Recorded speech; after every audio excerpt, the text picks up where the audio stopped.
Hi viewers, welcome to our channel possibility TV.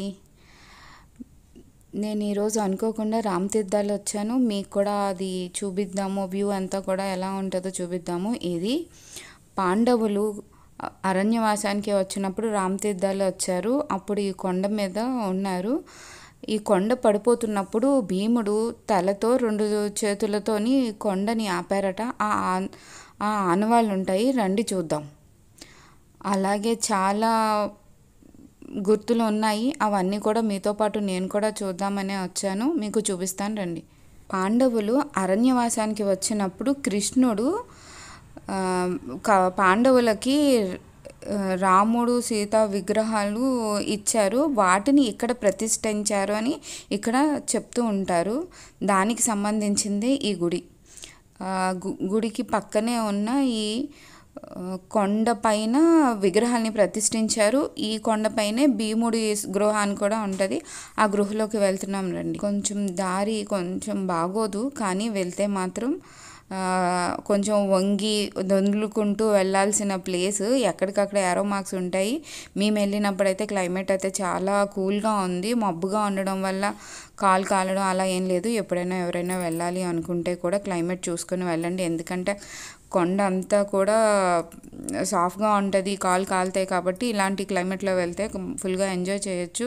గృహలోని దూరేటప్పుడు మనం గుడికి వెళ్తాం కాబట్టి చెప్పులు రిమూవ్ చేసేస్తాం కాబట్టి కిందన గాజు పెంకులు అవి ఉంటాయి, చూసుకొని నడవాలి.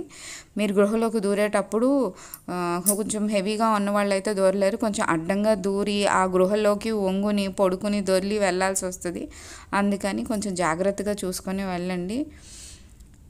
మీరు ఈ ప్లేస్ని ఒక్కసారి విజిట్ చేయాల్సిన ప్లేస్ ఇది. ఎందుకంటే ఒక్కసారైనా ఇలాంటి పుణ్యక్షేత్రాలు చూడాల్సినవి. ఎందుకంటే అప్పుడు పాండవులు తిరిగిన ప్లేసు, రాముడు తిరిగిన ప్లేస్ కదా. ఇలాంటి ప్లేసెస్ చూడడానికి మనకి చాలా పుణ్యం ఉండాలి, పుణ్యం చేసుకుని ఉండాలి. కానీ వెళ్ళేటప్పుడు మాత్రం చాలా జాగ్రత్తగా వెళ్ళండి. ఇక్కడ ఇంకా చాలా ప్లేసెస్ ఉన్నాయి, అవన్నీ కూడా మీకు చూపిస్తాను. చూస్తున్నారు కదా, ఇలా ఒంగుని వెళ్ళాల్సి వస్తుంది జాగ్రత్తగా.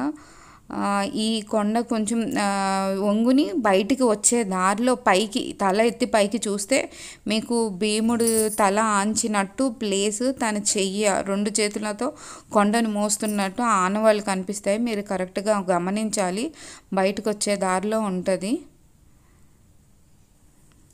ఇక్కడ నుంచి కూడా దారి సరిగ్గా ఉండదు, అంటే మనము కొండ మీదే ట్రెక్కింగ్ చేయాలి. సో అందుకని కాళ్ళు అవి జారుతాయి.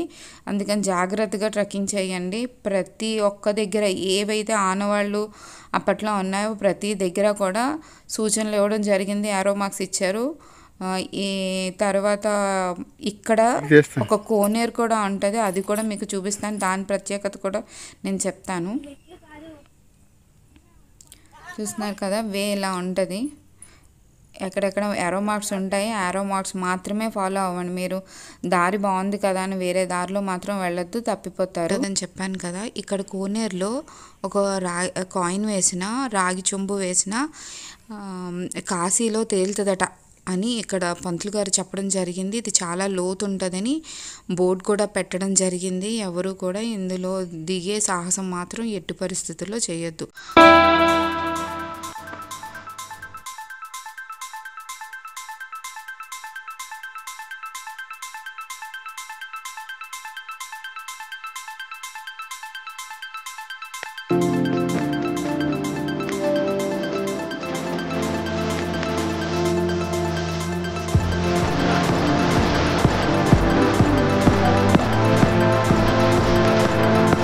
మేము రామతీర్థాలు గుడికైనా వచ్చాము. పైకి ఎక్కుదామని అనుకోలేదు. లాస్ట్ టైం వచ్చినప్పుడు విగ్రహాలు కింద ఉంచారు, ఇప్పుడు అవి పైన ప్రతిష్ఠించారని చూడడానికి వచ్చాం. కొండ అయితే మాత్రం సూపర్, ఎండ కూడా లేదు కాబట్టి ఈరోజు అయితే క్లైమేట్ సూపర్ ఉన్నది. దానివల్ల కొండ అంతా నడవగలిగాము, లేకపోతే కాలు కాలుతాయి కదా. ఎక్కడికక్కడ మనకి ఏంటి స్పాట్స్ ఉన్నాయన్నది మార్క్ చేశారు. సో అందుకని ఎక్కడక్కడ కన్ఫ్యూజ్ అవుతుంది లేదు, అక్కడ ఏరో మార్క్స్ ఉన్నాయి కాబట్టి. కానీ ఎండ లేనప్పుడు వస్తే మాత్రం ఫుల్గా నేచర్ని ఎంజాయ్ చేయొచ్చు. చాలా బాగుంటుంది వ్యూ అంతా. ఒక్కసారి లొకేషన్ చూడండి ఎలా ఉంటుంది.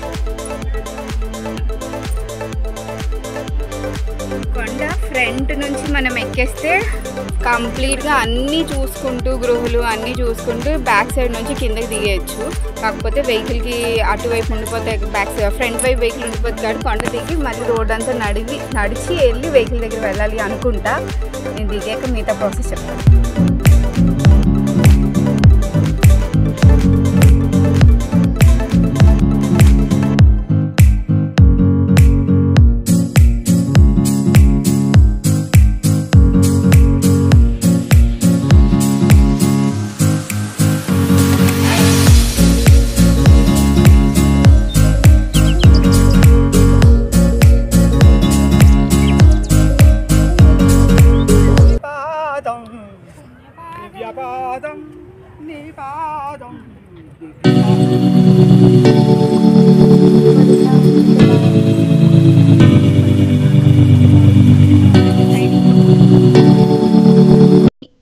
ఇది మోక్ష మార్గం అంటారు. ఈ మోక్ష మార్గం గురించి మీకు లాస్ట్లో చెప్తాను.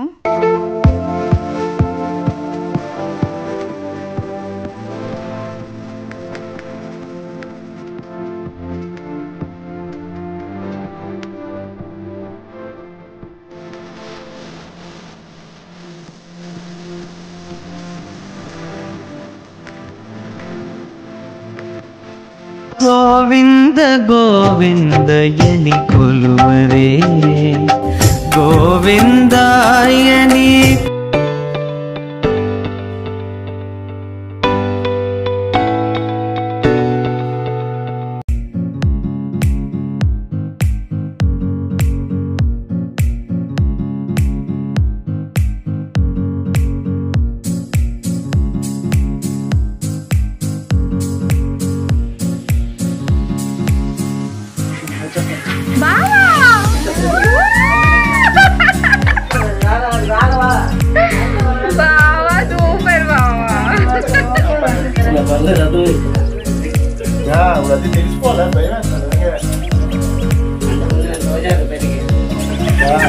బ్యాక్ స్టెప్స్ నుంచి కొండ దిగిన తర్వాత వచ్చే దారిలో రైట్ సైడ్లో అన్నదాన సత్రం ఉంటుంది.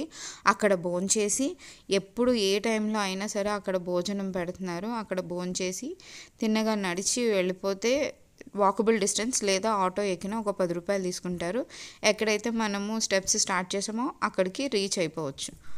తప్పకుండా ఈ ప్లేస్ని అందరూ విజిట్ చేస్తారని అనుకుంటున్నాను. ఇది వైజాగ్ నుంచి 1.5 hours జర్నీ, 77 kilometers వస్తున్నది. తప్పకుండా ఈ ప్లేస్ని విజిట్ చేయండి. మీరు కూడా నేను ఎంజాయ్ చేసినట్టు మీరు కూడా ఎంజాయ్ చేస్తారని అనుకుంటున్నాను. Thank you for watching my video.